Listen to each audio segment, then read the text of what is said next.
Hi everybody, my name is Jordan. Today I'm at the Elmwood Cemetery in Detroit, Michigan. Today I'm going to be doing a video on the grave of Zachariah Chandler. So I'm going to tell you a little bit about information about this person, so here we go. He was born on December 10th of 1813, and he died on November 1st of 1879. He was a U.S. Senator, a presidential cabinet secretary, and he was mayor of Detroit. Born in Bedford, New Hampshire, he was descended from English immigrants who settled in Massachusetts early in the 17th century. He was educated in his native village and neighboring academies, then moved to Detroit, Michigan in 1833.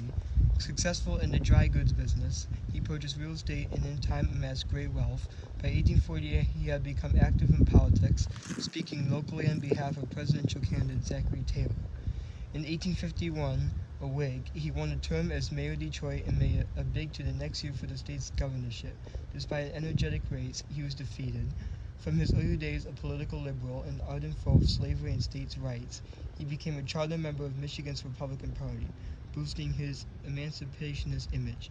He played a leading role in the convention held in Buffalo, New York, to facilitate migration of free staters to Bleeding, Kansas.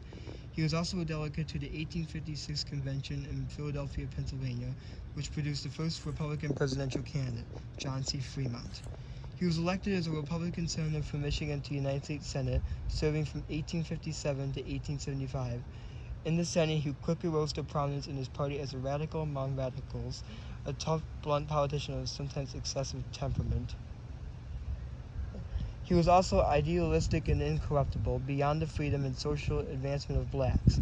He promoted internal improvements to develop the nation's commerce, especially within the Midwest, furthering this interest through his 14-year chairmanship of the Senate Committee on Commerce, which enabled him to dispense appropriations for river and harbor improvement.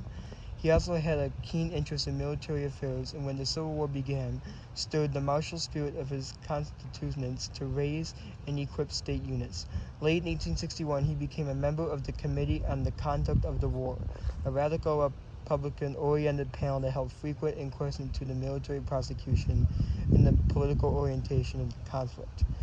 An outspoken enemy of the Confederacy, he initiated legislation aimed at confiscating Southerners' property, prepared plans for ruling a conquered South, laying the basis for congressional reconstruction, and opposed political and military leaders. He considered soft on slavery or secession, a prime target being Major General George McClellan. During his Senate career, he supported the National Bank a high tariff and greenback currency and censored those foreign nations, especially England. Friendly with the Confederacy, in 1864, he almost single-handedly persuaded Fremont to drop his third-party candidacy in favor of Abraham Lincoln, which not only helped Republicans retain the White House at a crucial period, but helped force the resignation from Lincoln's cabinet of Postmaster General Montgomery Blair, a friend of Fremont's and an enemy of radical Republicans. After the war, he fought to enemy of radical Republicans. After the war, he fought to impeach President Andrew Johnson, served as chairman of the Republican National Executive Committee. Sorry about that, everybody.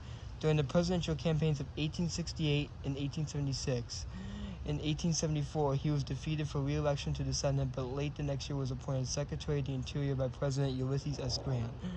Retained the post until early 1877, re-elected to the Senate in February 1879. He served only a few months as he was found dead in his room at the Grand Pacific Hotel in Chicago, Illinois, while on a speaking tour. He was the nephew of John Chandler and Thomas Chandler, father-in-law of Eugene Hale, grandfather of Frederick Hale, and great-great-granduncle of Rod Dennis Chandler, all whom served in the United States Congress. In 1913, his statue was given by Michigan to represent the state in the National Statuary Hall collection located in the Capitol. So, yes. And by the way, this is in Section B, and is in Lot 49. So, yes. And if you're ever in the area, if you live around here, you want to see an interesting cemetery or see some noble burials, feel free to come to Elmwood Cemetery. It's a very big cemetery, and there's a lot of history here. So, yes.